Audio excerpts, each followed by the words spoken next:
Ladies and gentlemen, welcome to another very special episode of the Drachmas and Denarii podcast. As always, I am your host Sam, joined today by Kyle and Adrian. And today's topic is going to be a deep historical dive into the Emperor Justinian II. He is a very legendary figure. His is a story of intrigue, of betrayal, mutilation, violence, revenge, and many other aspects that I think, in my personal opinion, make this one of the most interesting medieval tales out there in existence, and certainly one of the most enjoyable just for the variance and the characters involved and the stakes and the drama. And in particular, the focus, of course, is going to be on the slit-nosed emperor Justinianos ho Ritometos, or Justinian the Slit-Nose. And before we dive into him as a figure, I think the appropriate course would be to look at the general historical background. And for both of you, feel free to come in and make a comment at any time. But I've got some notes here as well that I will go ahead and sort of read off to introduce our period here. So for Justinian II, he is the last figure of the Heraclean dynasty. So that was founded by the Emperor Heraclius in the early 600s. In particular, for Justinian II and this time period, our main source is the writer Theophanes.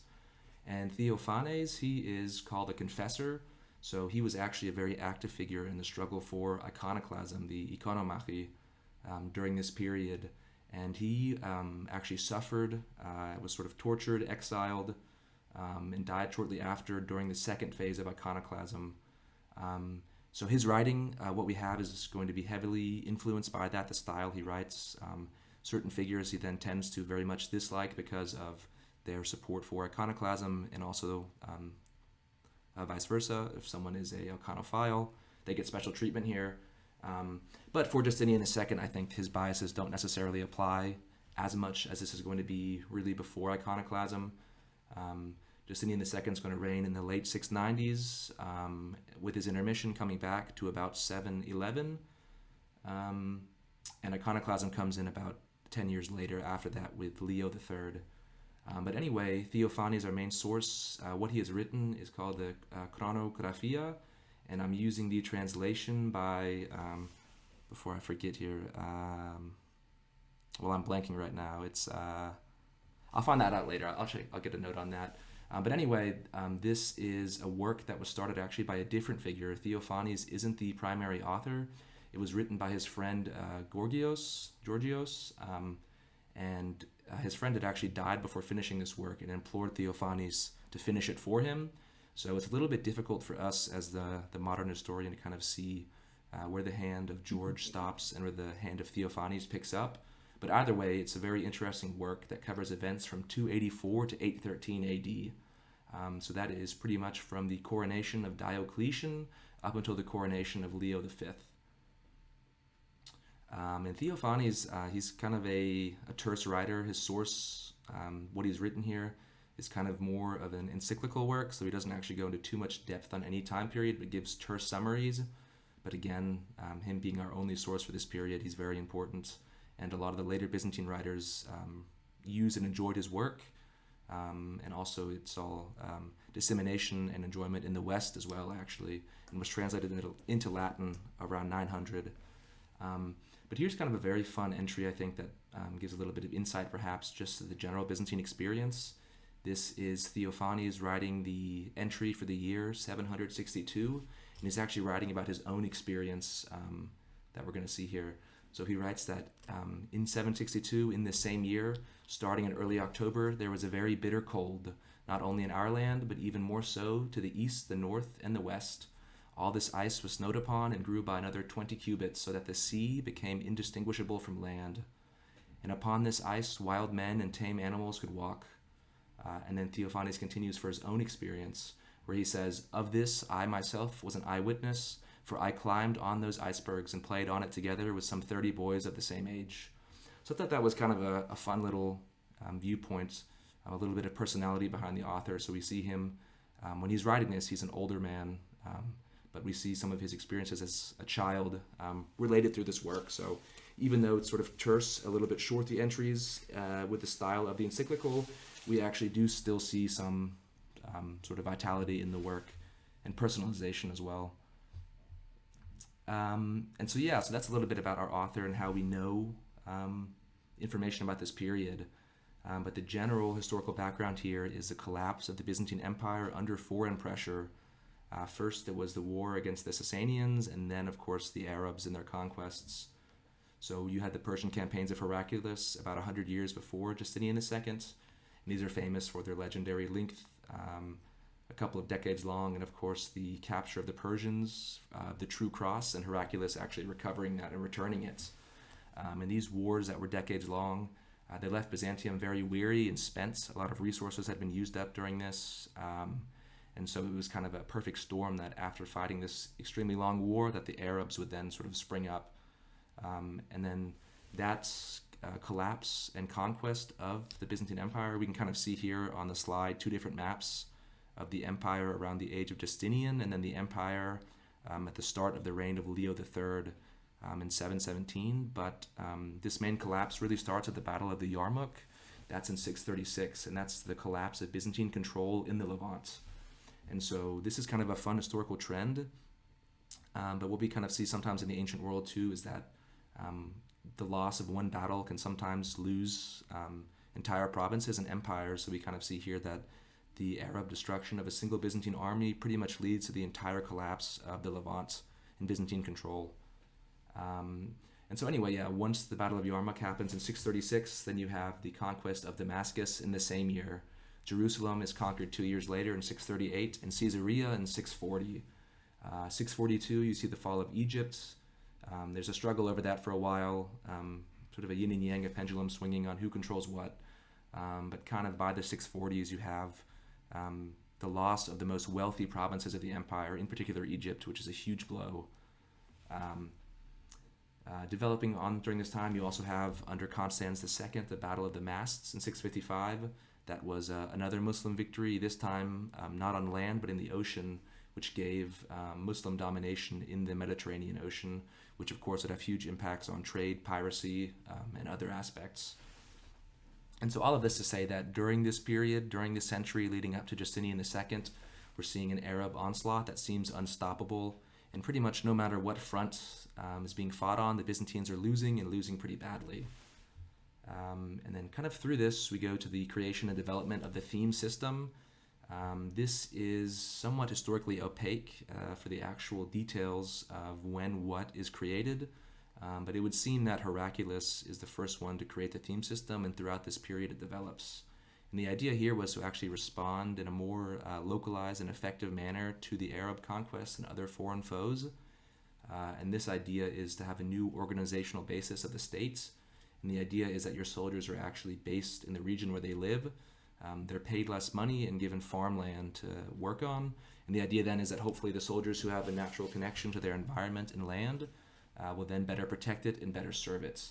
They become maybe more attached, have roots, and therefore would hopefully be better fighters. And again, by localizing this and having sort of concentrations of powers in the theme, you can then have a quicker response at the local level as opposed to waiting on a higher tier response. And so all of that kind of put together, the Arab onslaught, the theme system creation, just sort of shows a picture of increasing political instability. It's what we see is that Constans II, a previous emperor, he actually moved the Byzantine capital to Sicily, or attempted to, because he was worried of Arab encroachment onto Constantinople. So we're actually seeing that there's almost a disintegration of the empire, which didn't happen, but you see trends of certain emperors considering that. We also see that Byzantine Italy, a lot of power is lost, a lot of prestige. And also religious tension. As always in Byzantium, we're going to have that crisis. Here it's the issue of monotheletism, the idea of Christ having one will or Christ having two distinct wills. And there's a huge conflict by that, and Constans II pushes the idea of Christ having one will, which causes huge issues and a damage in relations with the West, and especially with the papacy. We have the issue of Pope Barton being arrested and exiled by Constans. Then Constans later himself is murdered in Syracuse, and we see the revolt of a figure named Mezezios. But all of that is just to show that during this time period you have a large loss of land, The empire is very unstable. There's religious tension and conflicts, and sort of a disintegration of influence from the Byzantine Empire over the Mediterranean. But yeah, that's kind of my notes on the first slide. I don't know if you guys have any comments or questions about that, but this is just kind of a general backdrop.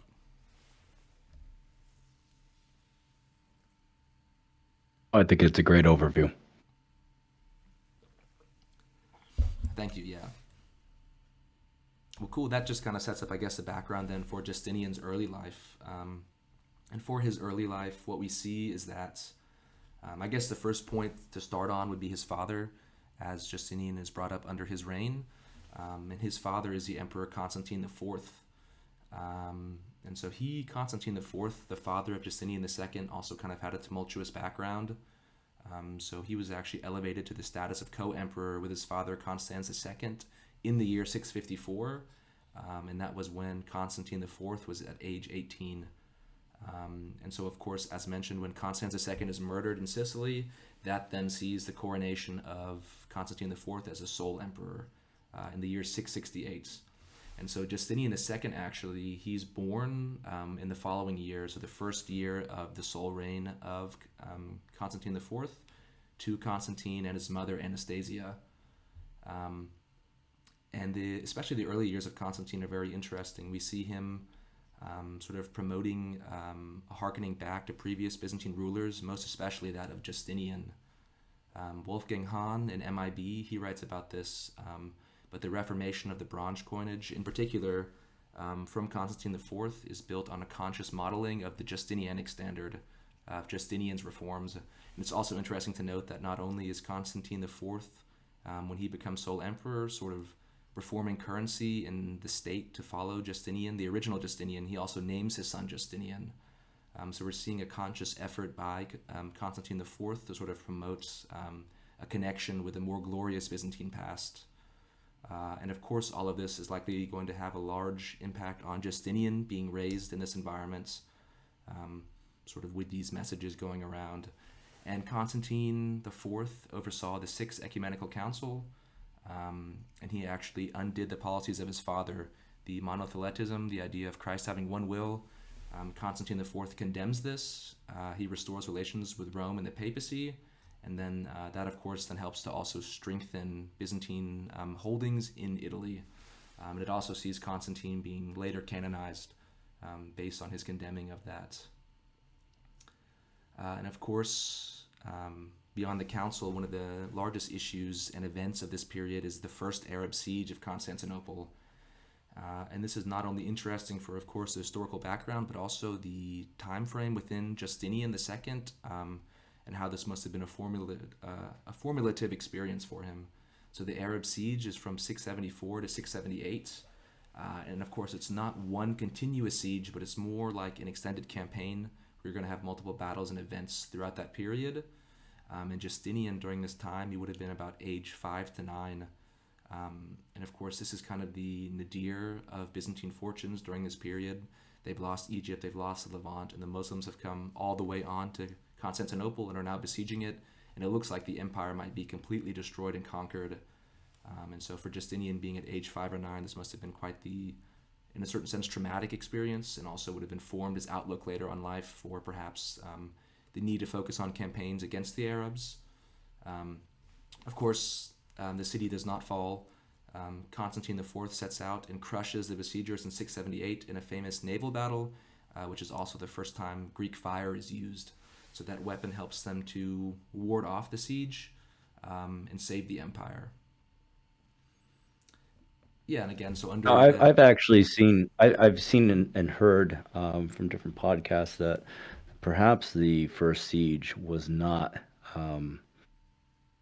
as seminal as it is as the second one was, and there is some thought now that maybe Greek fire wasn't used and that the actual city wasn't besieged, but it was, as you say, a campaign that lasted for several years, culminating in the naval battle that was won.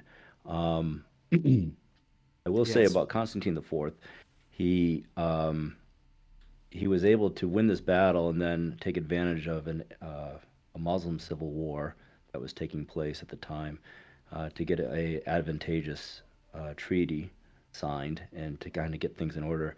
And from a numismatic standpoint, you see a huge sea change in the style of the solidi that are being put out at the end of his reign. The style becomes incredible, whereas previous to that, it had sort of devolved into this cartoonish look on things. So he's a very interesting emperor and sets the table very well for Justinian. He died very young too, I Mm-hmm. believe, in his 30s. I think 35, yeah. That was an interesting point, too, that I really hadn't mentioned, but I sort of said earlier Constantine IV was actually crowned as co ruler under Constans at age 18. But when Constantine IV dies, Justinian is only 16. So he actually hadn't been crowned co emperor at that point yet, but upon his father's death, he is crowned as the emperor. And he was in Constantinople where his father was in Syracuse, where his father was murdered. Then there was a revolt under Mezesius that Mm, was put down either by forces loyal to Constantine IV from the capital or from the Exarchate of Ravenna. Sources aren't really sure on that, but regardless, he was fairly popular because he stayed in the capital as opposed to Constance II, who wanted to move things to Syracuse. certainly more of a protective figure for the city and its populace. And then for the wonderful picture we have here, the mosaic, we can actually see a depiction of the Emperor Constantine standing here, as well as his son Justinian.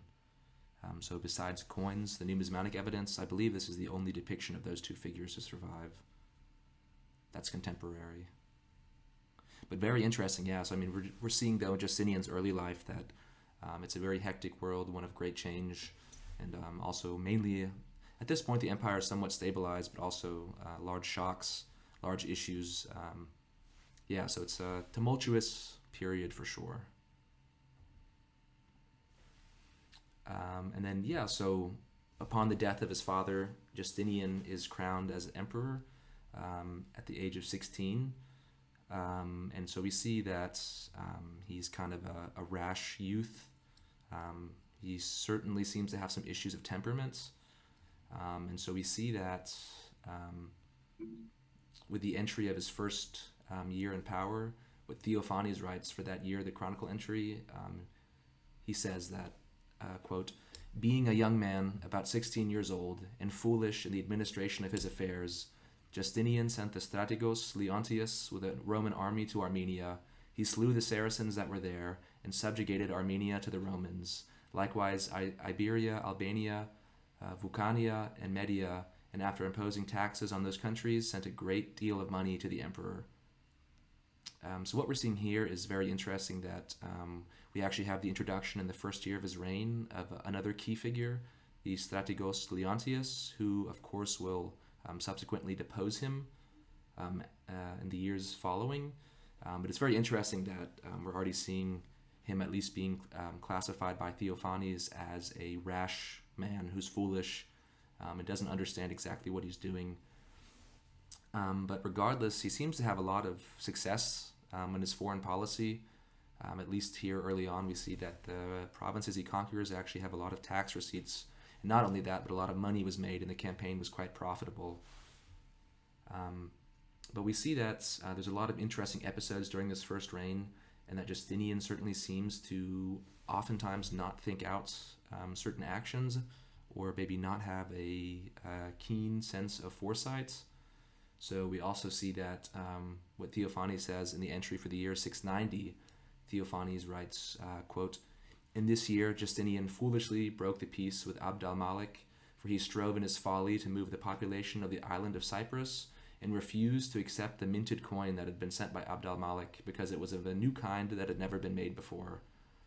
And this is, of course, a very famous entry and scene where Justinian, more or less, it's unclear why, but he is upset about the new coin that's being minted by Abd al-Malik, and therefore breaches the terms of the peace and sues for war.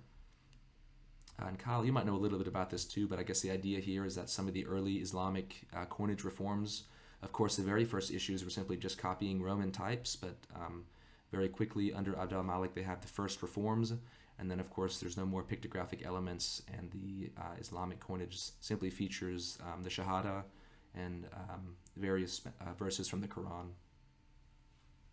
Yeah, that's correct. But it's very interesting that, And it's also thought about maybe as being one of the drivers for the placing Christ on the Solidus in his reign as well.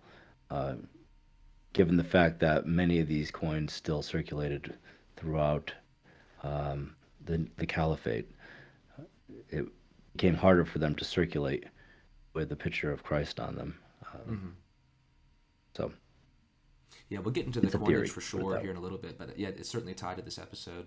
But very interesting that again we see, I mean, for whatever reason, for whatever pretext, Justinian, at this point, he actually has a favorable peace with Abd al-Malik, and he breaks it anyway. And later on, of course, is forced to sue for peace on different terms. But we're kind of seeing an early pattern of action of Justinian, oftentimes rashly going into battle, and things don't often go well for him.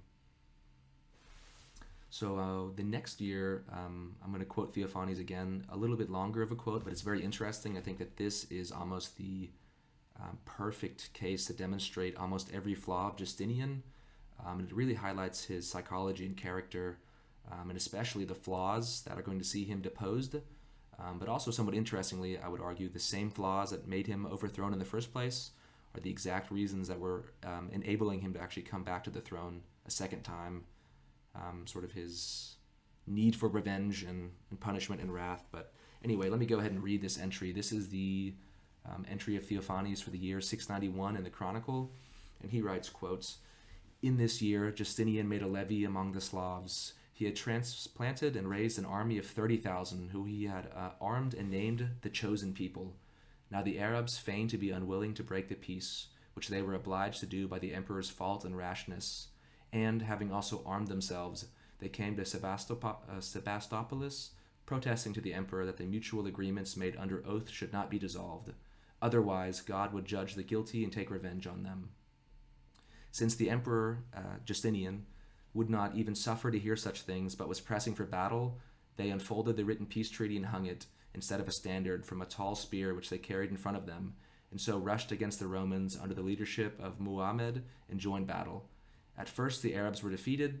However, they soon won over the commander of the Slavs who were fighting on the Roman side by sending that commander a pouch full of gold pieces and, after deceiving him with many promises, persuaded him to join their side together with 20,000 Slavs. In this way, the Muslim commander caused the Romans to flee. Thereupon, Justinian killed the rest of the Slavs that were with him, together with their wives and children, at a rocky place called Loikete, near the Gulf of Nicomedia." End quote. So, I mean, there we see a very interesting episode of Justinian taking bold actions, but again, sort of a lack of critical thinking and foresight sees him going into some trouble. The idea of sort of ethnically recruiting Slavs and integrating them into the empire is actually something we're going to see from different later emperors as well. That seems to be somewhat successful. And actually, in many cases, sort of rejuvenated the provinces that were desolate and brought new tax-paying civilians into those areas that greatly benefited the state. But Justinian here rashly relies on the commander where he perhaps shouldn't have, and we see how easy it was for the Arab commander to simply bribe the Slavs and then have the entire Slavic portion of the army defect, and of course the Romans lose in at that point. And then, of course, afterwards, Justinian kills every Slav he can find, including women and children. So again, it kind of shows that Justinian here, he's rash in his policy, his state policy. He's very inflexible. Again, no foresight, and also a little bit unwise. And sort of this is, I think, symptomatic of some of the issues that will happen later on. And of course, will lead to his eventual overthrow.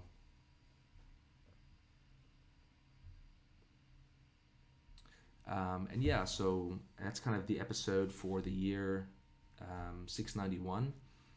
And I'm going to fast forward a little bit to the year 694 for a different entry.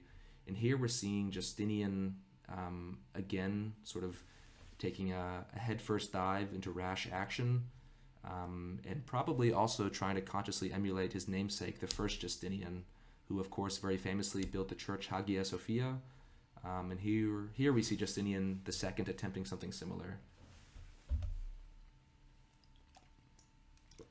So the entry for 694 reads as following. As for Justinian, he busied himself with constructions in the palace. He built Justinian's Hall, it is called, and the circuit wall of the palace.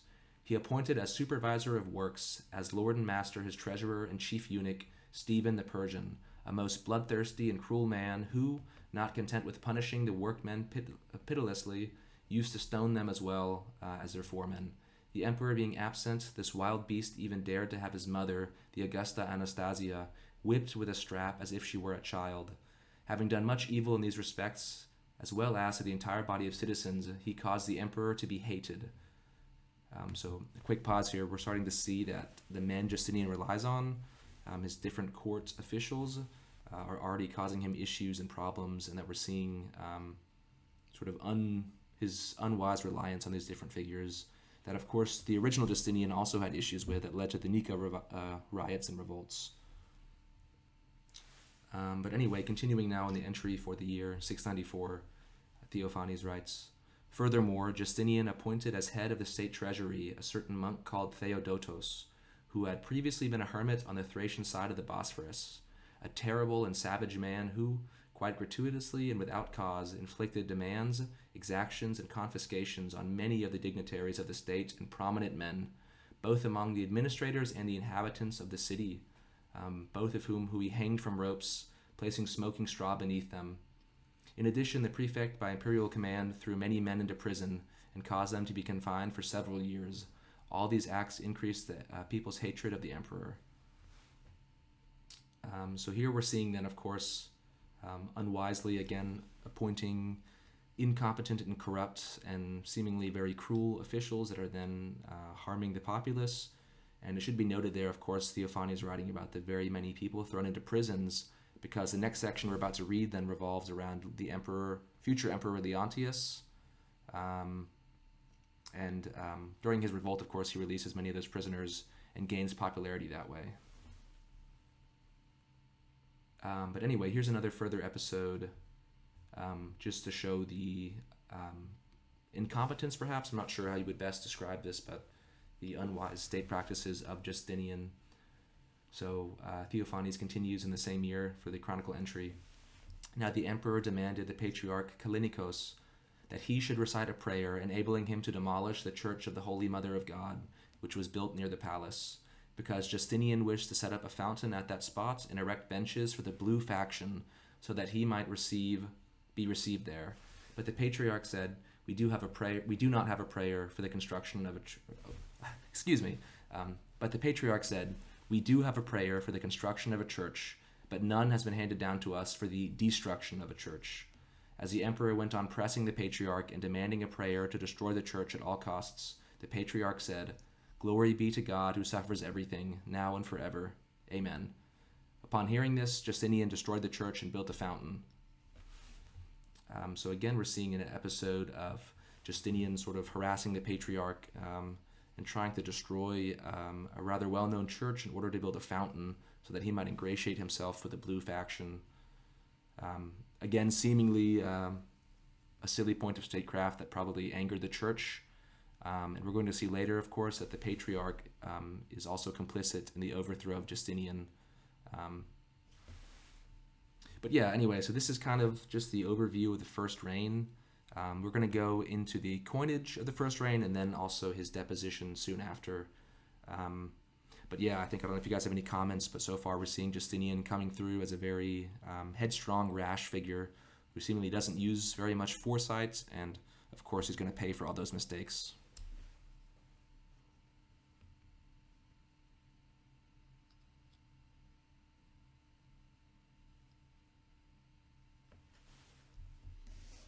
I don't know if you guys have any comments or not, but if not, I will move on to the numismatic aspect. Yeah, I mean, I think that's a pretty good overview of how he is recorded in history. We don't really, I mean, one thing, and I think you may have already touched on this, is sources are being written 100 years after this is done. So it's we don't really know it's just based on what Theophanes has written 100 years later. Mm-hmm. Um, but Certainly a the biased actual account of that. facts of the reign. Sorry, I said say that certainly a again. Go ahead. biased account at that. Theophanes having an agenda, Yeah, so we're not yeah, even and left with you wonder a neutral historian. what they're trying to set up for a defense of uh, you know anti-iconoclasm or iconoclastics. You wonder what they're. You always have to sort of question the motivations of the people writing, right? Certainly. And when they're writing, and it's at a time when it's a reactionary time from iconoclasm, But I and think, too, to note so of interest as well, Justinian is received, the second one, Justinian II, is received actually quite well in church tradition. And according to some accounts, is seen as a saint. yeah, And we're going to go into the Quinisex Council on the next slide. But I think that all these horrible accounts should be noted that, if anything, you would almost expect Theophanes to be pro Justinian II. So I think it does speak certainly to his misguided ruling. yeah, But yeah, let me go ahead and get into the next slide. So, of course, the huge numismatic innovation during his first reign is the introduction of the portrait of Christ on coinage. And so, this isn't the first occasion for Christ to appear on a coin.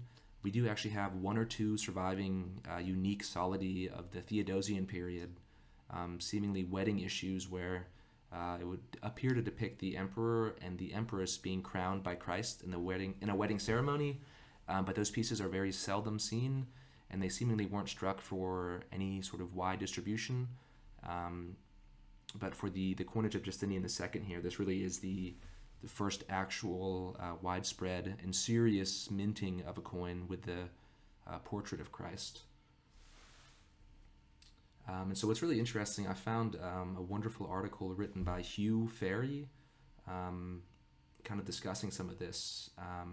And I hadn't made this link before, but he sort of goes into the link between the Quinisex Council that Justinian oversaw, the Church Council, and then also the introduction of sort of this overt iconography on the coinage. And so just for a quick overview of the Quinisex Council, that kind of sees Justinian following in the footsteps of his father, of course, Constantine IV, sort of rectified his relationship with Rome and asserted the two-will nature of Christ. But Justinian kind of diverts a little bit from this path. The Quinisex Council is actually not accepted in the West, only in the East. And I mean, essentially what the council was, it was a collection of Eastern Church customs, and the council pretty much declared that the way the Eastern Church does things is the correct way, and any deviance from that would be seen as heretical. So again, this actually does cause some damage to the relationship with Rome. But anyway, Hugh quotes this in his article on Canon 82 of the Council. So I will quote this now, quoting Canon 82 of that Council. And they write that, in some pictures of the venerable icons, a lamb is painted to which the precursor points his finger, which is received as a type of grace, indicating beforehand through the law our true Lamb, Christ our God. Embracing, therefore, the ancient types and shadows as symbols of the truth and patterns given to the Church, we prefer grace and truth, receiving it as a fulfillment of the law. In order, therefore, that which is perfect may be delineated to the eyes of all, at least in colored expression, we decree that the figure and human form of the Lamb who takes away the sins of the world, Christ our God, be henceforth exhibited in images. So I'm going to pause there. Emphasis on that they certainly mention here that the iconophile aspect is promoted here. So anyway, they write that Christ our God is to be henceforth exhibited in images instead of the ancient Lamb, so that all may understand by means of it the depths of the humiliation of the Word of God, and that we may recall to our memory his conversation in the flesh, his passion and salutary death, and his redemption which was wrought for the whole world. So it's pretty interesting that we see a very strong pro-icon language used here. This council, of course, is going to be predating the iconoclast controversy by, I would guess, about 3 decades or so. But clearly this is already something being discussed at the time. And it would appear to be that the consensus during the first reign of Justinian II would be pro-icon. Um, and writing discussing the Pantocrator icon specifically, Hugh writes the following. Here is a man, then, face on, but with his body slightly turned to the right, with long hair to the shoulders, a full beard, and a thin, downturned mustache, wearing a tunic with a hem at the neck and a shawl around his shoulders, falling straight down over his right forearm, whose hand is raised in a distinctive gesture and looping over his left shoulder. His left arm is not visible, but seems to be holding a closed book with small studs all over the cover, of which only the upper half or so can be seen. Behind his head protrude the arms of a cross, ending in short serifs, but there is no outline of a halo. The hair curves in an oval around the head, slightly wavier on its left than the right, and the ears are visible but not prominent. The nose is quite sharply triangular at base, with slightly concave sides. I thought that was a very eloquent description of the main icon here, and of course we're seeing that it is specifically the Pantocrator icon that has then been transformed from the traditional iconographic setting onto a coin. And then Hugh, he continues saying, the description, the one I just read, he says, this description is not far from the earliest Pantocrator known, the famous encaustic from Sinai, and of course that's the icon here on the right of the slide. And then Hugh continues, but it is more likely that the coin images derive from a more public presentation, such as one of the many mosaics of the Hagia Sophia or the Chalk Gate to the Imperial Palace. Unfortunately, none of them survive the great iconoclasm, but we may be able to envision them fairly accurately from similar themes elsewhere or from their later replacements. So of course there he's just saying that the emperor likely wouldn't have had access to the famous Sinai icon, but that based on similar icons from this period and after, we can more or less safely assume that the Pantocrator icon on this coin was based on some depiction in Constantinople. But yeah, I don't know if Kyle, if you have any comments about the type, but it's a very interesting coin here, and I would say quite obviously great And I credence had heard, to the I style. had heard that the style was somewhat based on a portrait of Zeus as well. Okay, Is that something interesting. that you've heard as well? I'm not sure I've encountered that, but it certainly could be that sort of the older pagan sort of artistic traditions might have had influence on the Pantocrator icon.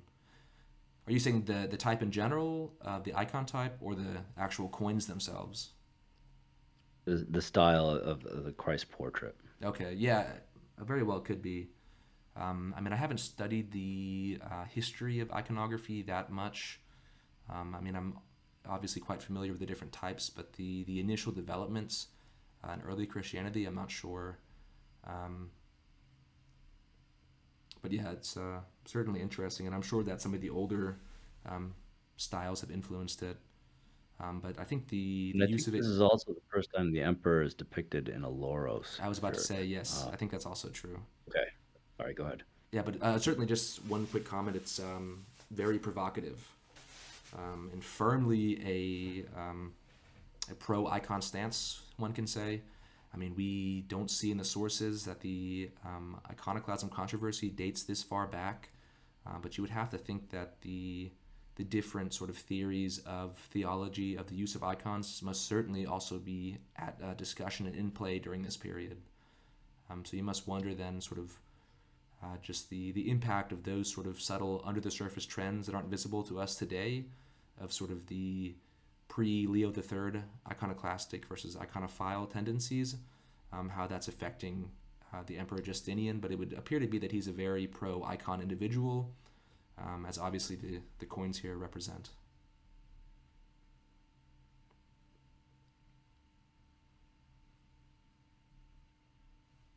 I'm not sure if you guys have any more comments on the type, but it's certainly very interesting.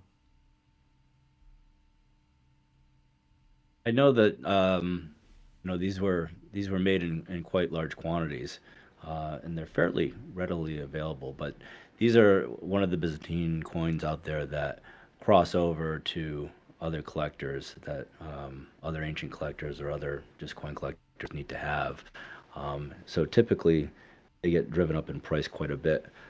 because of that interest. And I know that there's also a fair amount of these coins that are being slabbed and telemarketed as well. Of course, the prices on those are outrageous, but so there's a lot of these available, but there's a very high demand for this, and they're always sort of touted as the first portrait of Christ in numismatics. Although clearly there's some earlier coins from Theodosius II. Hmm. But a very interesting type, and of course, later on in the lecture, we'll see the second rendition and kind of trace the iconographic changes through that. But I thought also what would be interesting, I kind of just made a little map here. The underlying map is from Nicole Burke, but then, of course, if you look, I've actually pasted images of various coins on the different mint locations active under Justinian II. So here we're seeing the empire at a snapshot early in his reign. Of course, Carthage is still active, still Byzantine at this period, which will change later on. But yeah, we've got obviously the main mint in Constantinople that's probably issuing the widest amount of coins. But you've got lots of Italian-based mints as well: Ravenna, Rome, Naples, Syracuse, Carthage, and then of course Sicily as well.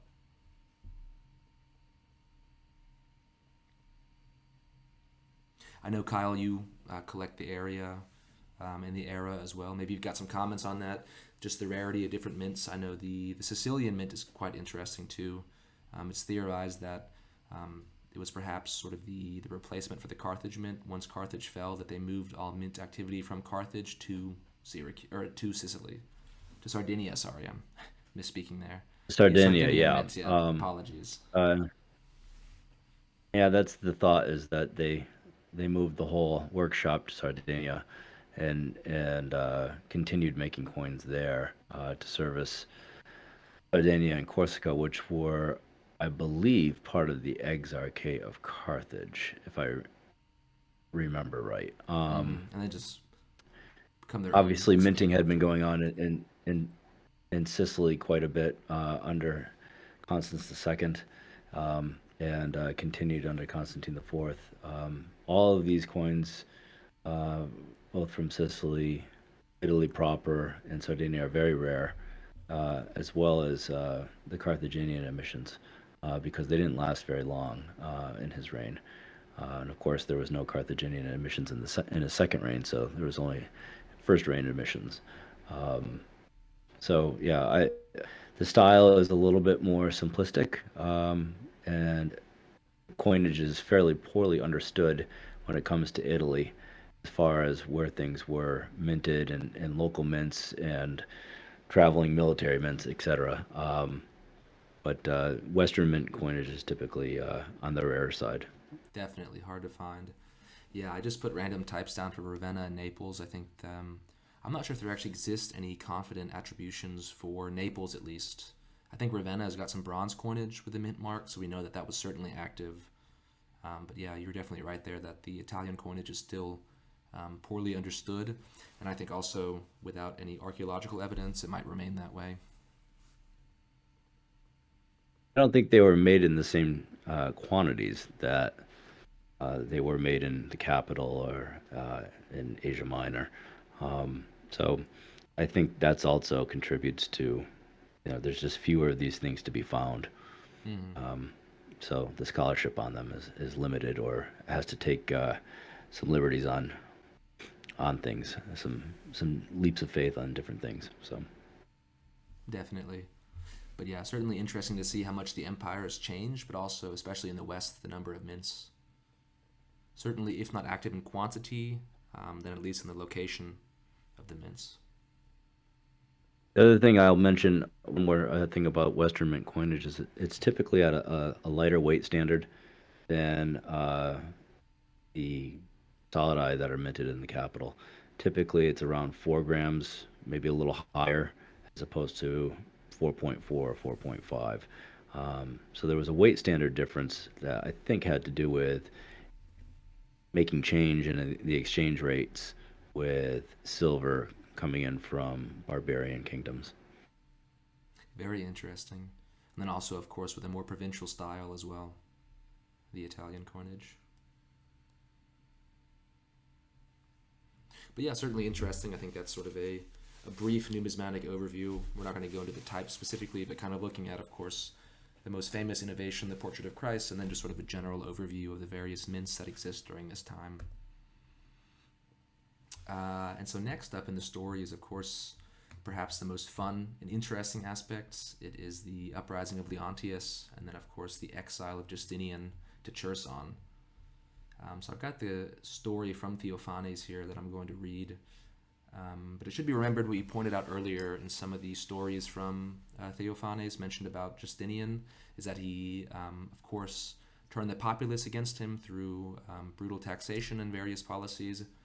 Theophanes also makes sure to mention that Justinian was actually unjustly imprisoning people, and we're going to see that's also a factor here in this story. And then, of course, he's actually also turned the church against him by destroying various famous, beautiful churches in order to fill fountains to ingratiate himself with the different themes, the different colors, the blue group, the blue faction. So anyway, with that kind of contextual background in mind, here is Theophanes, his entry in the Chronicle for the year 694, 695. And he's writing now about the downfall of Justinian, his first deposition, and of course his mutilation. And then one fun side note there, if you look at the visual depiction, this is actually from a medieval French manuscript, but it actually does show the mutilation of Justinian, of course, in anachronistic clothing and whatnot, but still quite fun and quite interesting to see. Let me grab a drink of water, then I'll read the story.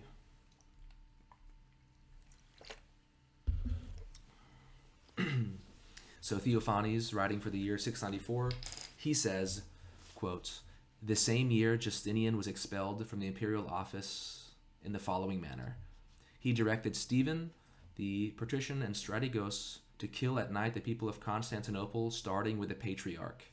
Now, the patrician Leontius, who had been Strategos of the Anatolikon and proved successful in war, and had spent 3 years in prison as a result of an accusation, was suddenly released and appointed Strategos of Hellas." So I'm going to pause the story here. Very interesting. Leontius, of course, had some military success early in the reign of Justinian, but at a later battle, he's defeated by the Arabs, and Justinian imprisons him on account of his defeat.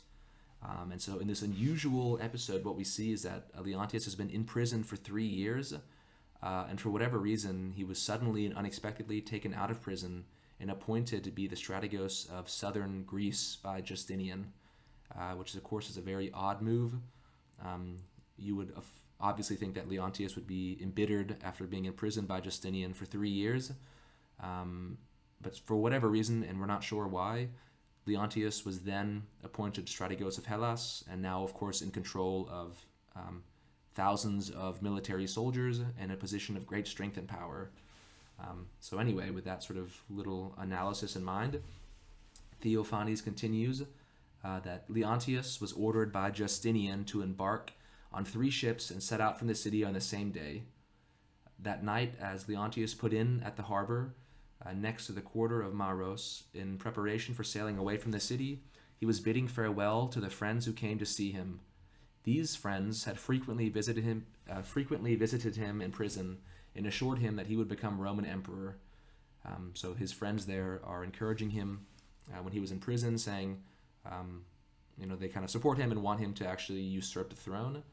And so the story continues now. Leontius about to leave for his new commission at the harbor, talking to his friends. So Theophanes continues. Now Leontios said to them, "In prison you have made assurances to me concerning the imperial office, and now my life is about to end in evil circumstances. For every hour of the day I shall expect death to be standing behind me." So a quick note here, of course, Leontius is worried that he's going to be assassinated by Justinian. Justinian has promoted him to this position of strategos, but of course Leontius is wary and not very trusting of this sudden promotion. So, of course, Leontius says to his friends he's worried about his life, and his friends answer to him, continuing, quoting from Theophanes. His friends answered, "If you do not hesitate, your goal will soon be accomplished. Do but hearken to us and follow us." So Leontius took his men and as many arms as he had, and went up quietly to the praetorium. They knocked on the gate and alleged that the emperor had come to make arrangements concerning some of the inmates. This was announced to the prefect then in office, who came and opened the gates.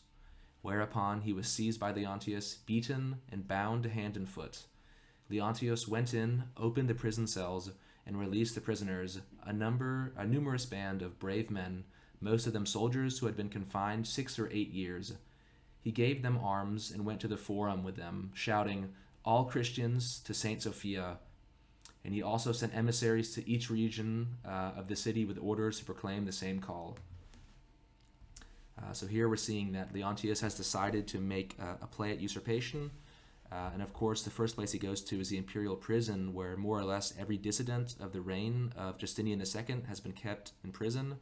And he immediately releases all these men who Theophanes adds. All the prisoners were soldiers, so you've got a bunch of well-trained men who have a vendetta against the Emperor Justinian, who have now been released and given arms. And Leontius is trying to incite the population to insurrection. Theophanes continues, the populace of the city was perturbed and hastily gathered in the atrium of the church of Hagia Sophia. Leontius himself, together with his friends, the 2 monks, and some of the more prominent men that had come out of the prison, went up to the patriarch. Finding him equally disturbed by the order given, finding him equally disturbed, Leontius persuaded the patriarch to come down to the atrium of the church and cry out, "This is the day the Lord hath made." Then the whole multitude raised the shout, "May Justinian's bones be dug up." And so all the people rushed to the hippodrome. When it was day, they brought Justinian out into the hippodrome through the sphenodome, and, after cutting off his nose and tongue, banished him to Cherson. The mob seized both the monk Theodotus, who was logothete of the Genicon, and Stephen the Persian, and after tying ropes around their feet, dragged them through the main street to the Forum Vovis and burnt them there, and thus they proclaimed Leontius emperor. So there ends the chronicle entry, and we see, of course, that extremely foolishly and rashly, and we're not sure why, but the Emperor Justinian has freed Leontius, who himself was a high-ranking general, from prison, appointed him a strategos of an important and nearby province, whereupon, obviously, Leontius, fearing later punishment or a trap, immediately incites usurpation, rebellion, and with the help of the patriarch, overthrows the emperor. So again, it seems like this again speaks to Justinian II as a rather incompetent ruler, perhaps, or someone without much foresight. And we're not sure why Leontius was freed and promoted, but it would seem to be that there was or likely perhaps, this is my own theory, but maybe a military emergency that required a capable general, and no one else was at hand, so the emperor had to use Leontius. But either way, whatever the circumstances were, it backfired greatly on Justinian, and of course he has now been overthrown. He's been mutilated, his nose has been cut off, and part of his tongue as well. And then, of course, the unpopular tax collectors mentioned earlier, Theodotus and Stephen, they're both tied up and burned alive. A pretty gruesome episode, and it kind of speaks to the folly of the emperor. But now Justinian II has been deposed, mutilated, and one would think this would be the end of the story here for him. I'm not sure if either of you have a comment to make about this, but it's an interesting story so far for sure.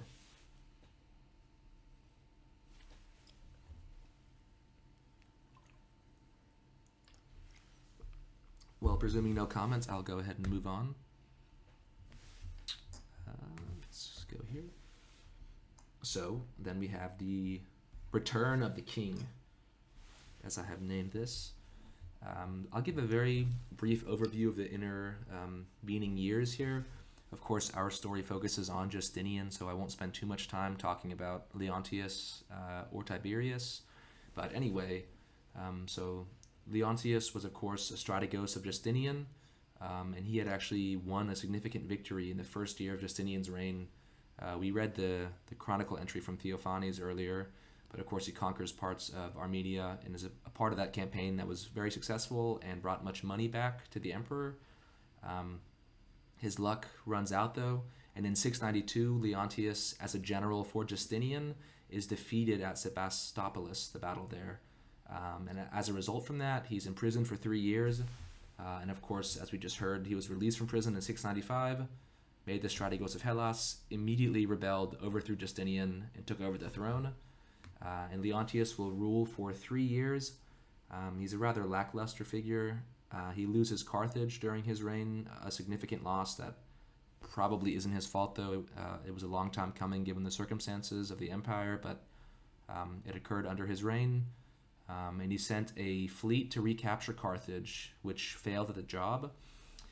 But during this, a general named Absimar, who had failed to retake Carthage, was worried about being punished. So he then leads a usurpation against Leontius so that he could escape punishments. And Absimar, this admiral, succeeds actually, and he is coronated as Tiberius III. And he mutilates Leontius, sends him to a monastery, but does not kill Leontius. And then Tiberius III, previously known as Absimar, he rules for 7 years. And that's pretty much the gist of it. Tiberius, he's a rather competent ruler, not too much to write home about. But of course, over this decade period or so, someone has been in the background plotting and planning and waiting for his chance at revenge. So I will pick up with Theophanes now. He writes in his chronicle entry for 703, he picks up the fate of the Emperor Justinian. So of course he was previously mutilated, had his nose slit and part of his tongue cut off, and he was exiled to Cherson. And Theophanes writes then for the entry in 703. Now, while Justinian was living at Cherson and proclaiming publicly that he would regain the empire once again, the inhabitants of those parts took fright of the danger they were incurring on the emperor's part, and decided to either kill Justinian or send him to the emperor, Tiberius. But he became aware of this and managed to escape, and having reached Daras, Justinian requested an audience with Kagon of the Khazars. On being informed of this, the latter received him with great honor and gave him in marriage his own sister Theodora. And so here we see that Justinian, he has been in exile in Cherson and attempting usurpation of the current emperor, or at least he's spreading sedition. So he's forced to flee the city, and he goes out to the Khazars, makes an ally of their chief, and actually marries the sister of the chief. And so Theophanes picks up. When Tiberius, the emperor, had heard of these matters, he wrote to the great Kagon, promising him many gifts if the latter would send him Justinian alive, if not, at least his head. The Kagon yielded to this request and sent a guard to Justinian on the pretext that the latter should not fall victim to a plot made by his own countrymen. And he gave an order to the representative in those parts and the commander of the area that they should kill Justinian when so instructed. These matters, however, were announced to Theodora, the wife of Justinian, by a servant of the Kagon, and so became known to Justinian. He first invited the local ruler to a private meeting and strangled him with a cord, and then he did the same to the local military commander. Straight away, Justinian sent Theodora off to the land of the Khazars, while he himself secretly fled. He found a fishing boat that was fitted out and boarded it, and having sailed past the Assas, he came to Symbolon, which is close to Cherson. He sent word to Cherson in secret and took off some allies and friends. And sailing off with them, he went past the lighthouse of Cherson. After he had thus sailed by the mouth of the Danapris, there arose a storm, and all of them gave up hope of being saved. So here we see a very famous story that Justinian, he has made an ally of the Kagon, but was ultimately betrayed, and being aware of a plot to kill him, he actually strangles the two men who were ordered to kill him, and Justinian escapes. He goes back to Cherson, picks up allies, and is taking a ship out into a storm. And as the storm whips up and the ship is about to be sunk, the story continues here. His servant Miakes said to Justinian, "Behold, O Lord, we are about to die. Make a promise to God for your salvation, so that, if he gives you back your empire, you will not take revenge on any of your enemies." And Justinian answered in anger, "If I should spare even one of them, may God drown me right here." Justinian came out of that storm unharmed and entered the river Danube.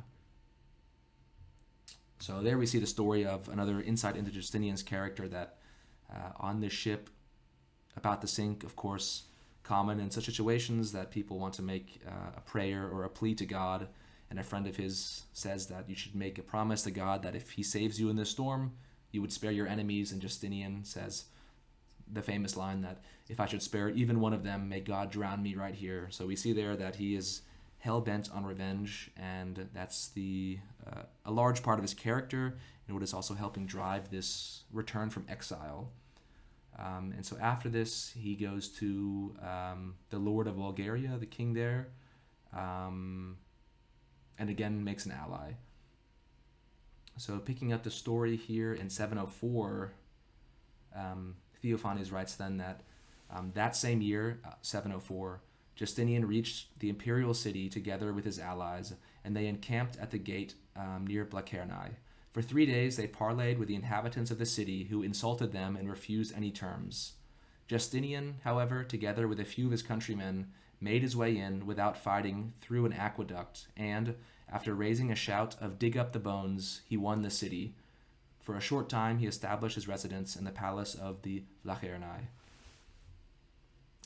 So here again, we then see that what's also very interesting is Justinian comes back, and the inhabitants of the city actually don't want him to be the emperor again.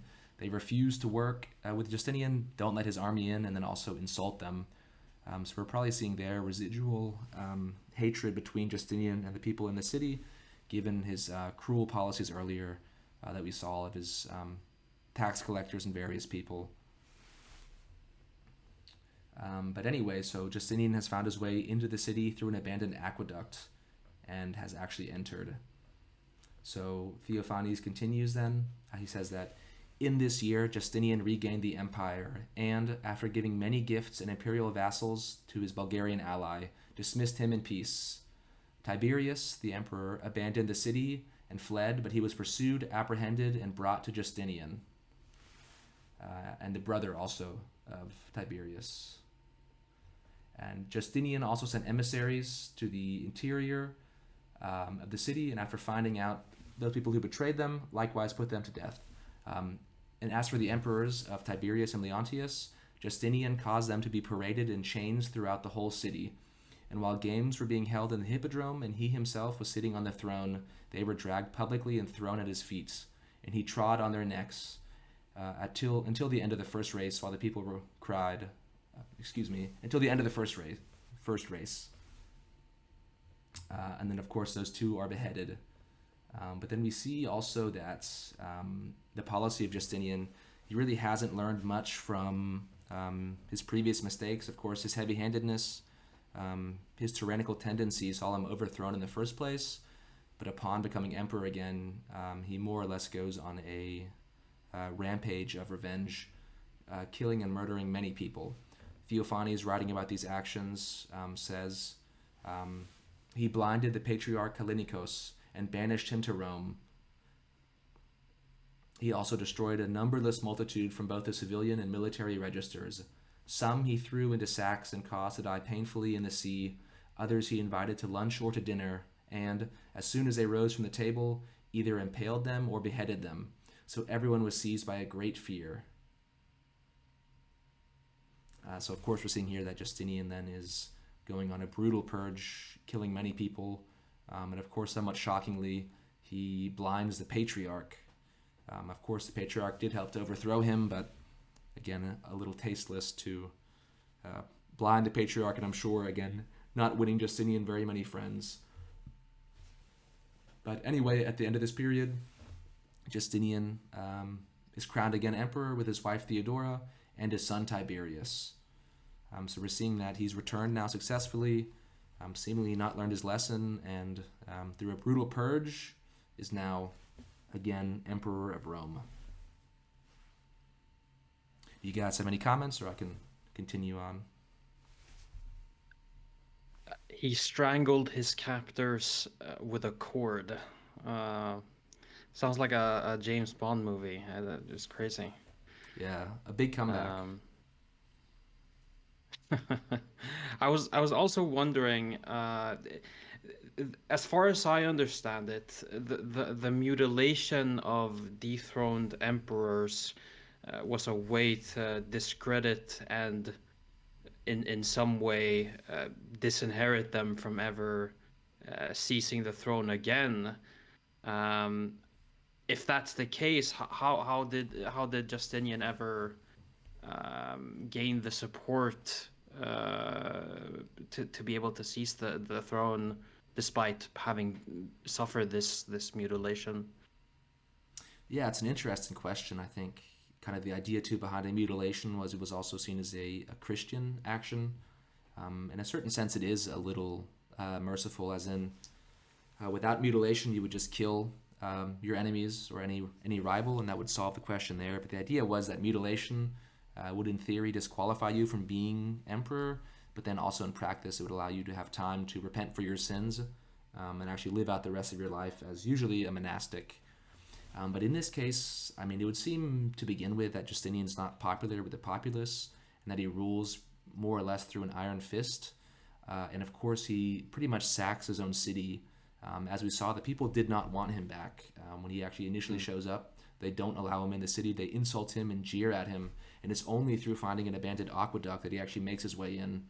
And of course, I mean, you pretty much have Justinian at the head of a couple thousand Bulgarian men. Not exactly the local populace that wants it back in power. But I think at that point, once he's inside the city with his own army and he's captured the previous emperors, there's no one else to go and rise up against him. So he's pretty much won Yeah, just by luck of the draw and intelligent action. I think that it's a combination of a couple things. One, it's extreme luck. I mean, obviously he's a tenacious guy, right? Mm-hmm. But being lucky to find the opening to get in through the walls. And I think it's also a combination of luck and legitimacy. He fifth Heraclean emperor. And you've had two usurpers since then, and granted, Tiberius III was actually a very capable emperor. But if with the luck of getting in through the walls with the right amount of guys and taking the city, I think Tiberius III had fled the city at Mm-hmm. that point. Uh, um, and then with the legitimacy of an imperial dynasty at your back, I think that there was certainly an appetite for him to come back in some circles anyway. And That's a of very course, good once point. you hold the palace and in the city, you're in a much stronger position of strength. Um, I think he also, I think you had mentioned he blinded the patriarch, and I think he installed uh, a priest from Cherson as patriarch as well as Mm-hmm. a reward for his support while he was um, banished to the far side of the empire. Yeah, and I think it's a very important point. I hadn't touched on too much, but you're very right that sort of through his dynastic pedigree, he certainly has a lot of support from that area. I think too, kind of what we saw in the story of Leontius rising up, where pretty much every dissident from the regime is willing to see the usurpation through for their own benefit. You would kind of have the inverse then.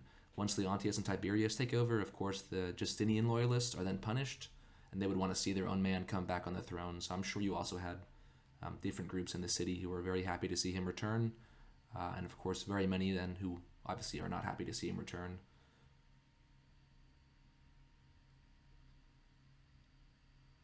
But yeah, certainly very interesting. And so he has returned now to the capital. And so what we see again, I mean, it's kind of he's such an interesting character. I feel like just his personality flaws and his characteristics are very interesting. I mean, his greatest strength is also his greatest weakness, I think, in that he seems to be recklessly ambitious, perhaps, is the right phrase for it. That sees him with many successes and also many failures. But I think also sort of that reckless ambition, the various projects he took on, and his lack of foresight kind of see the results for his first deposition. but it's also exactly the reckless ambition that he has that allows him to come back and take the throne a second time. So he's flawed, but I think he also sees various benefits from the negative character aspects that he has.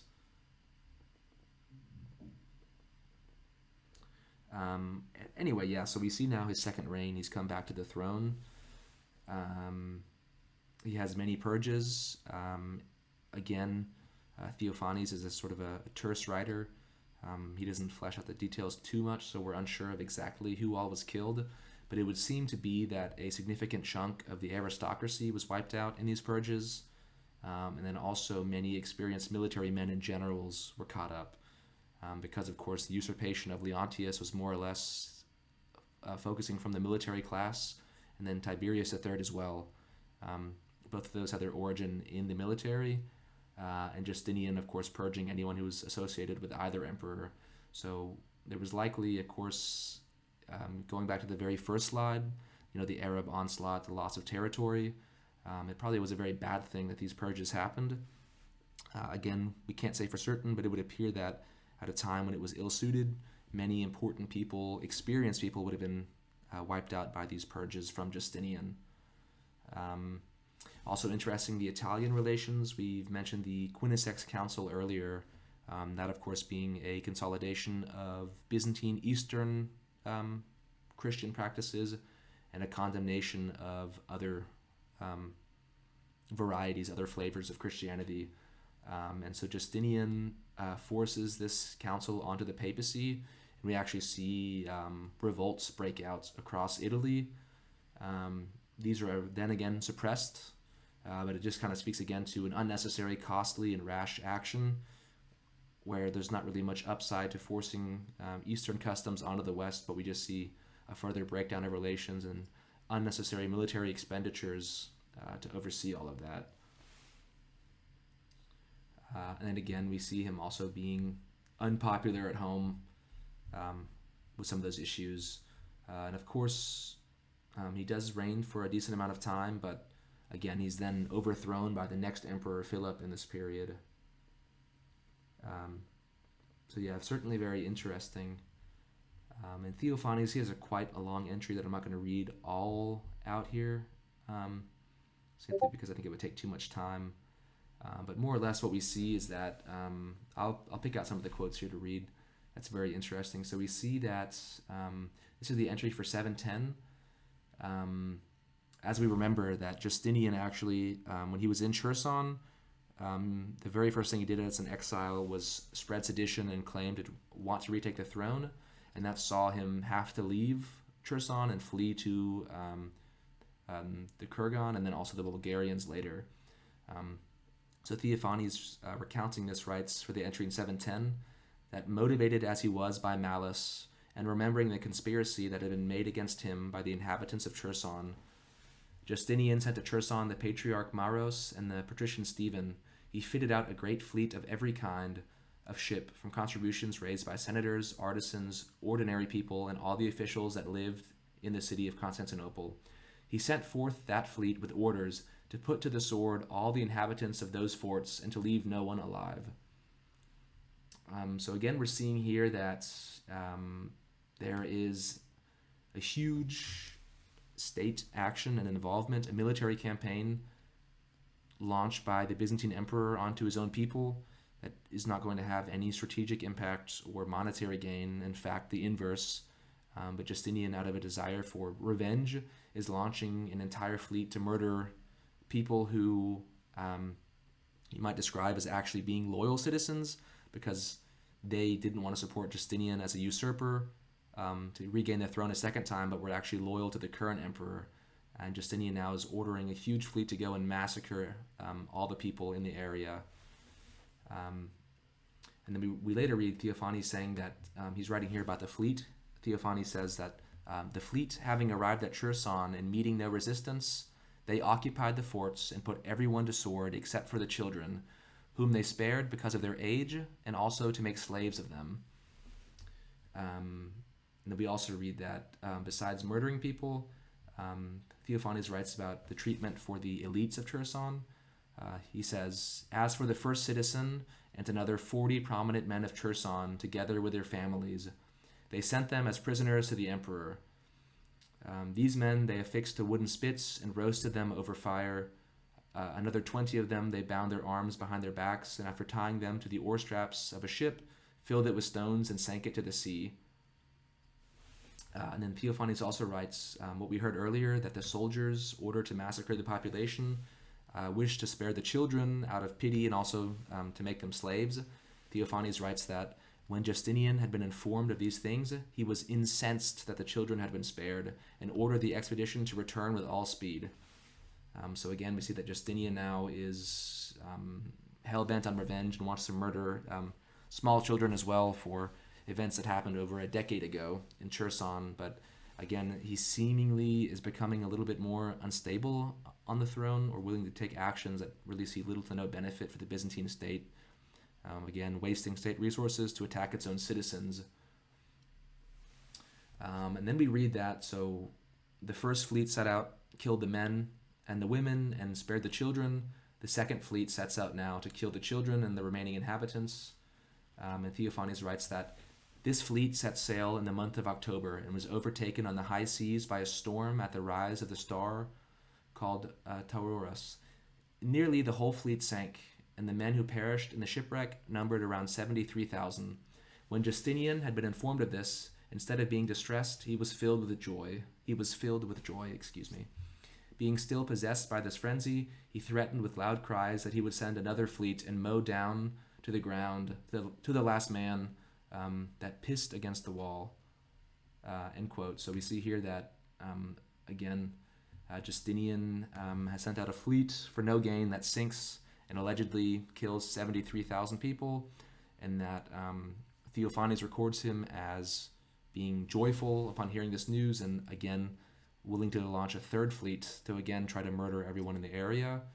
And of course, then Theophanes is writing about what happens next, and to cut the story a little bit shorter, the inhabitants of this area, again, upon hearing that they're going to be murdered and the fates that are going to fall upon them, of course, are going to rise up in insurrection and attempt to overthrow the emperor.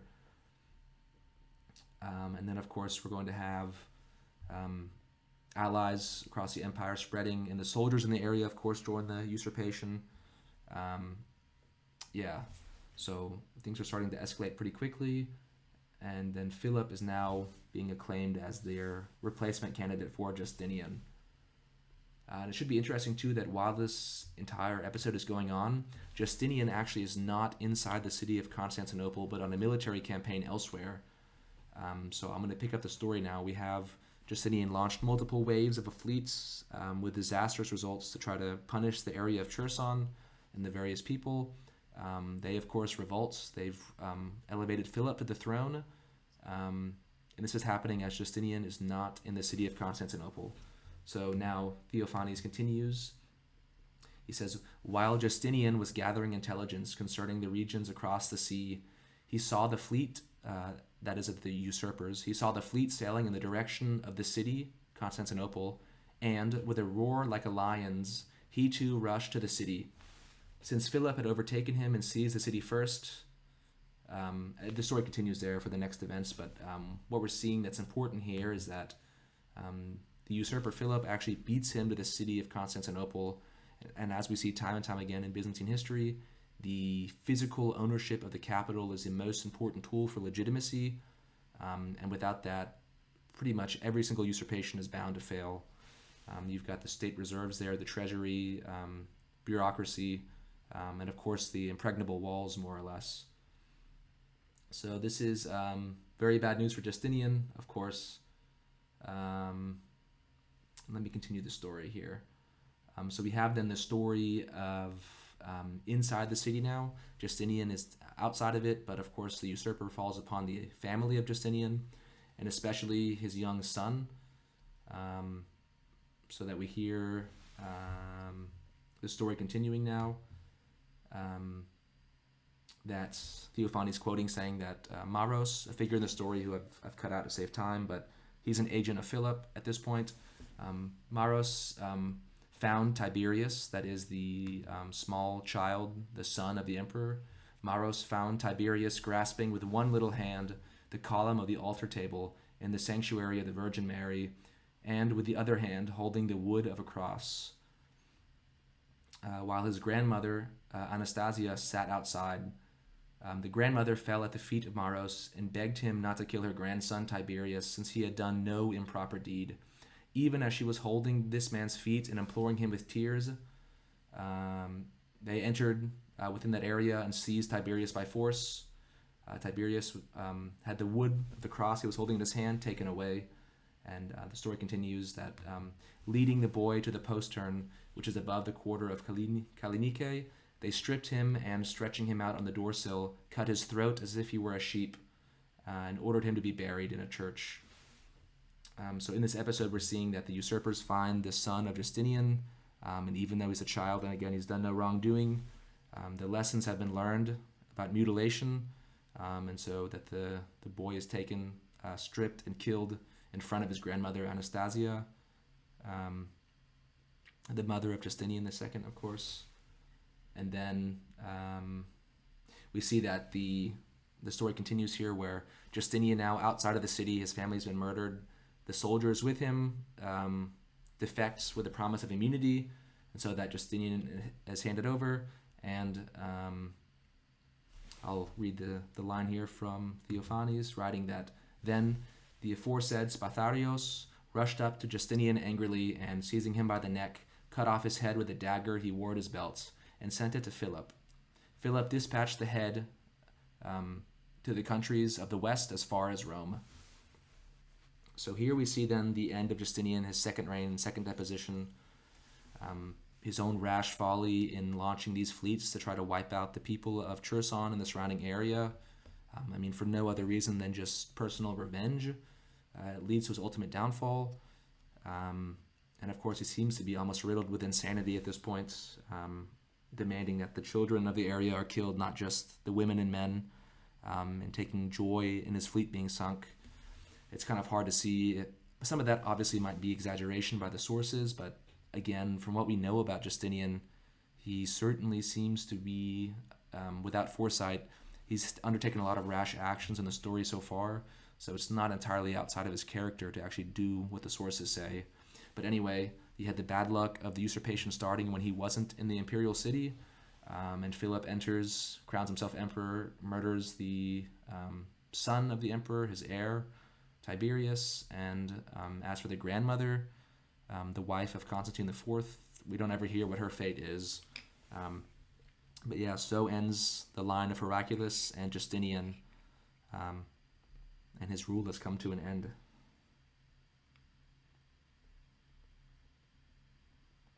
Do you all have any comments on that?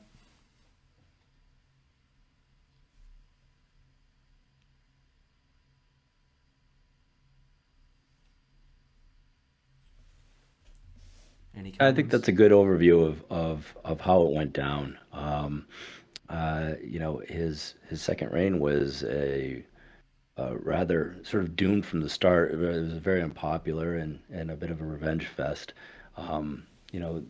There were people that were spared. That sort of surprising that they were able to be spared. And it's also, I think it's telling that I think they were just the populace was fed up with him, and the fact that they went with Vardans, who was an Armenian general, as their emperor, and he got to the capital first, and they went with him. I think that's very telling. I think everybody was pretty much done with him after a while of his second reign. Yeah, and again, those initial character flaws that had him removed from the throne the first time are his ultimate demise then again. Yeah. But of course, those same flaws that saw him deposed twice also saw him come back from exile. So it's just so interesting how he's a complicated character. But yeah, kind of to tie things up, to end it, on a brief note, there's also the numismatic innovation of the Christ, and his portraiture on coinage continued. And so here, this is very interesting. I'm going to quote the earlier source, Hugh, again. He describes some of the coins here. As we see, it's a very different style now compared to what we had earlier. The first reign of Justinian, the portraiture of Christ, is, I would say, very traditional for the Pantocrator, exactly what you might expect in terms of the hair, the mustache, the pose, etc. But the second iteration is very different. And so what we see here, quoting Hugh again, he writes that Justinian II returned from exile in a bloody coup in 705 AD, and coins with his name began appearing again. The face of Christ reappeared, but this time in a younger format, with a quasi-triangular head covered with 2 rows of tightly curled locks of hair, and a thin curly beard framing his cheeks and chin. The mustache is short, thin, and does not droop. The rest of the design, clothes, book, hand, gesture, and cross is almost unchanged. The design appears to derive from another version of the Pantocrator, also emerging in about the 6th century, a version of which is found at St. Catherine's Monastery, Mount Sinai, but which seems to have fallen out of favor under the dominance of the long-haired version. This icon is sometimes called the Cinque Palestinian style. So very interestingly, we're going to see, as mentioned, the different style of the Pantocrator, and kind of what Hugh had described here is a little known or somewhat obscure icon from St. Catherine's Sinai that appears to share a lot of similarities with the numismatic portraiture of Christ here, sort of with the triangular nose, the sort of trimmed, shorter beard, and then also the hair in a more presentable format, not long and unkempt. I shouldn't say unkempt, not longer and wild, but sort of held back in place. And I did some research also on this icon. I was very curious. With the Princeton, Michigan University online database, they recently published this, but they actually house all the icons from Sinai. And there they note that this could actually maybe be an icon of a saint or the Pantocrator. So it's unclear if this icon actually represents the Pantocrator from the 6th century or if it's a saint. And the notes, kind of the qualifying statement there is that there's heavy paint loss, and at a certain point they can tell it was repainted, the icon. So again, it's perhaps a little bit tenuous to use as a piece of evidence to argue for a different style Pantocrator. But again, the second reign coinage is so bold and so different.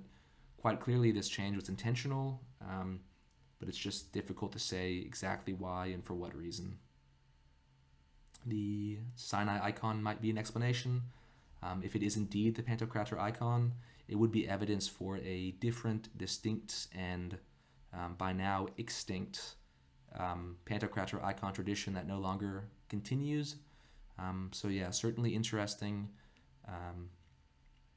and a fun comparison between this and the first reign coinage. I'm not sure, Adrian, if you have any comments about the numismatics here. Most of this was unknown to me, so very interesting to hear about. I was aware of the different styles, but not of the deliberate choices that motivated their issue. Yeah, certainly intriguing. And I've kind of got some close-ups here. We can see the details of the icon, the similar hairstyle, what appears to be the Pantocrator pose of the left hand holding the Book of Gospels, the right hand in benediction here. So it's certainly interesting, and I think that if you could prove the icon to be definitively of the Pantocrator, then I think the argument of Hugh, what I quoted earlier, would certainly be accurate. But if this icon does appear to be perhaps an icon of a saint that through the process of paint loss and retouching has sort of deceptively come to look like the Pantocrator, well then of course the argument wouldn't apply anymore to the coinage. But either way, the interest is there certainly, and the differences are intriguing. Yeah, so that is kind of the end of the presentation on Justinian II.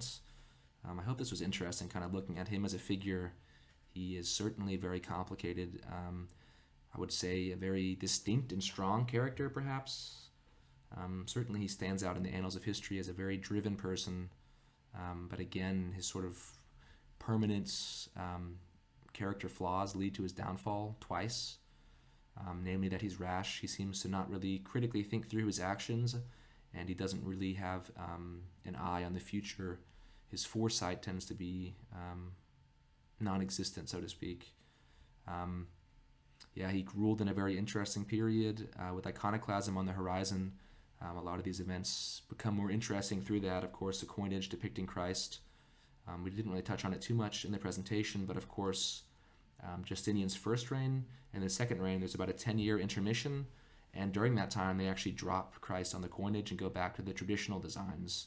And of course, after the second deposition of Justinian, the portraiture of Christ is again dropped. So for whatever reason, he as a ruler is focusing on the iconography of Christ on his coinage, while everyone else during this period, quite intentionally, it would seem, drops that and doesn't use it anymore. So certainly also perhaps an early indication of the iconomachy, the different sides. Maybe Justinian II being painted as an early iconophile and the other emperors leaning more iconoclast. But again, that's more speculation, but certainly interesting. And I think he's one of history's more intriguing figures, and I think that this episode, the story of, an emperor who ruled, who's the scion of a well-known illustrious dynasty that becomes mutilated and deposed, sent off to exile, comes back a decade later to rule again. It certainly speaks to the unlimited ambition of humanity, certainly how different people might have the skill sets to actually overcome great adversity. And I think that all his flaws aside, it's certainly very respectable that Justinian actually made a comeback. And I think he remains as one of the more controversial and perhaps the most interesting figure of the entire Byzantine Empire. And that's about all I have on Justinian. I think this will end up being about a 2-hour episode, which is nice. Everyone will have to let us know if you like this style of format or not. Kind of a bit different than what we normally do, sort of focusing on a historical figure. Of course, numismatics are also touched upon, but a little bit of a different style, more educational, more like a seminar, as opposed to auction reviews and whatnot. Of course, they're not mutually exclusive. We're going to do both kinds of content. But if you like this video, or if you didn't like it, please let us know so we can keep making engaging and interesting contents. Adrian, I don't know if you have any more closing comments or any questions. I know you kind of mentioned, of course, you're not your background isn't Byzantium, so a lot of this is new to you. Maybe there's some aspects that were left untouched or confusing that I could maybe highlight or better answer. A lot of stuff was confusing. I'm not gonna lie. But I sort of focused or not focused, but I enjoyed more the what should you call it, the behavioral analysis of Justinian. I think his childish yearning for revenge is a really interesting aspect to listen and learn about. I think it's with historical figures, oftentimes people exaggerate. They try to they look at a certain person and they imagine them to have an infinite amount of revenge. I don't even know what I'm saying at this point, but it was very interesting. It makes sense. Yeah, I think it's also kind of somewhat interesting. I've kind of touched upon iconoclasm. I don't know if you're familiar with that, but of course that's the sort of famous struggle, or iconomachy is the official term, but the struggle in Byzantium over icons, the use of pictures of divine art, and whether that should be sanctioned or not. And of course that's tied a lot to military success later on. But it's very interesting, I think, a little bit hypocritical maybe, that Justinian II is putting overtly Christian symbols on his coins in a very bold and, dare I say, provocative manner for this era and period, especially in the economic commerce with Islam and the Arab states. But at the same time, he sort of abandons the Christian values of forgiveness and goes on brutal revenge tours, murdering countless people across different parts of society. If you're a ruler, of course, you're going to have to execute people that rise up against you at a certain point for the safety of the state and whatnot, to preserve that. But it would seem to me, as you mentioned, that his extreme obsession with revenge almost kind of becomes pathological. And of course, those same trends that influence the revenge desire, we see those coming out in the first half of his reign anyway. But yeah, it certainly leads to his downfall, and I guess at the end of the day, at least, it makes him a very interesting figure to study. And I think that actually a lot of the emperors during this period, we don't get too much of an idea of what they were like. We just kind of see their actions played out, which typically aren't as exaggerated or detailed as Justinian. So I think in some ways, perhaps the very nature of his aggression, of his unique personality, of all his character flaws, actually allow us to get a very good understanding of a figure in a time period where most rulers are completely opaque, and we have zero idea of personality or action. So I think that for that sense alone, it makes him a very interesting, intriguing, and fun figure to study. Definitely. And I think in regards to, you mentioned iconoclasm, a term that I was unfamiliar with before this lecture. But I did hear Kyle mention that a part of the idea behind putting Christ's portrait on the coins was to somehow inhibit trade, or the trade of those coins in Islamic lands, to make that stop, basically. I didn't quite understand why that would be in the interest of Byzantium, though. I think Maybe I'm. yeah. Well, I don't know. It's difficult to say obviously what the intention was, but I think to maybe just investigate that a little bit. Kind of one of the episodes touched on a little bit earlier was the treaty broken between Justinian and Abd al-Malik because of the first Islamic coinage reforms. And of course, I do kind of apologize. This was a little bit niche, the lecture, so I think a lot of those terms maybe in different aspects might have just been a little bit too confusing, but maybe anyone in the audience who does focus a little bit more on Byzantium then could better but better understand the lecture. So I apologize for that. Maybe I should have focused out a little bit and not have gone too much in depth. But there's actually the famous story of the Islamic coinage reforms, to where, of course, the very first imitations were somewhat pictorial. They were copying Byzantine designs, oftentimes removing the cross, but that was about it. And these were the coins being used during treaties and to pay subsidies in various aspects. And the Caliph Abd al-Malik, he actually reforms the coinage to where it's just the Shahada, the proclamation of faith in Islam, and various verses of the Quran. And his transformation of the coinage to match Islamic teaching in that sense causes a war between them and Byzantium, because the Byzantines don't accept that coinage as legitimate. They want to have the previous style of the Byzantine imitations. And again, it's unclear if that war was started over sort of a perceived cultural insults from Islam to Byzantium, and the Byzantines were upset about this change, and to see sort of an overt Islamic coin, or if it truly was an economic disagreements, that the new coin in the new form, for whatever reason, was seen as economically invalid. But anyway, there is that famous story and exchange, and I think that if you buy the theory of a perceived cultural insult, which would make more sense, right? I mean, a coin of gold or silver is a coin of precious gold or silver, no matter what the design is. But if you're upset over the cultural depiction and perceiving that as a threat to your own state and people, then the rejection and war becomes more apparent, the reasons for that. And I think you could maybe then tie on the introduction of the portrait of Christ as sort of an equal and opposite reaction of, okay, the Caliph has taken his coinage and abandoned the Byzantine style and introduced the sort of new Islamic calligraphy and made it overtly Islamic. Well, the Byzantines will do the same, and we're going to drop off the simple cross, but actually introduce a bold portrait of Christ. Just Very a theory. interesting. Again, I think it's a little where the sources aren't.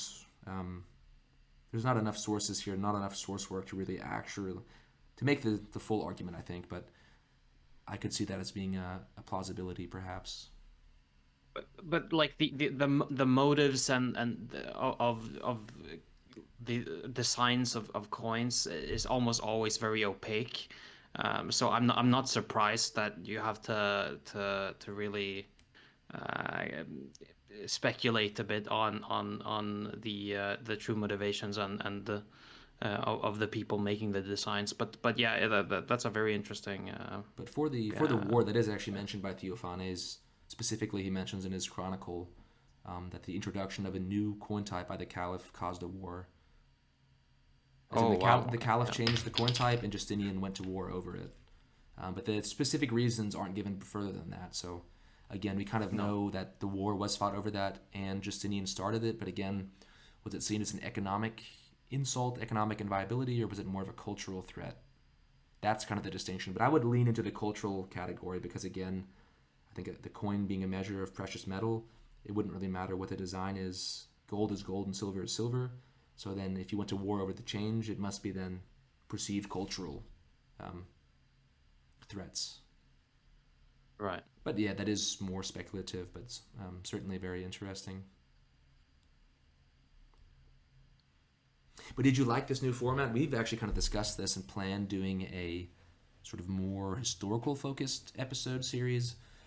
Obviously still doing the numismatics, but kind of focusing more on maybe the primary sources, the figures, their personalities, and the coins as well, but kind of changing things up a little bit. So what did you think about the total format? I know you had mentioned about doing maybe a Roman Republican style episode. I forget the exact figure you had mentioned, but it also sounds very exciting. Yeah, no. I really think the format itself lends itself like very good to the podcast or to the long. Oh man, I'm struggling here.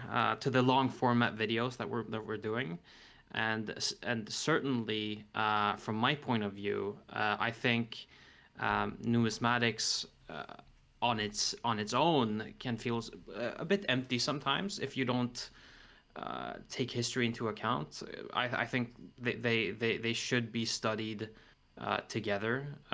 So I think making these videos in combination with other podcasts that focus a bit more on the numismatic side of things, I think will be great going forward. Certainly. And I forgot to mention this, but the translation was Cyril Mango's translation of Theophanes. I think at the beginning I totally blanked on that, but it just came back to my memory. So just so that's on the record too. After 2 hours. Exactly.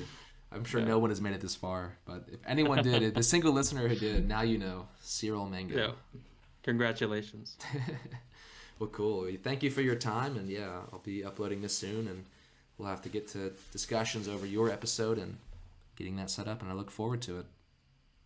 Yeah, and thank you for the in-depth and very interesting lecture on this subject. Definitely something that I'm looking forward to learning more about in the future. Definitely, yes. Well, everyone make sure, again, comment, let us know what you thought about the new style of episode. And yeah, like, subscribe, leave a comment, and thank you for watching. This has been the Drachmas and Denarii podcast. As always, I'm your host, Sam. Until next time.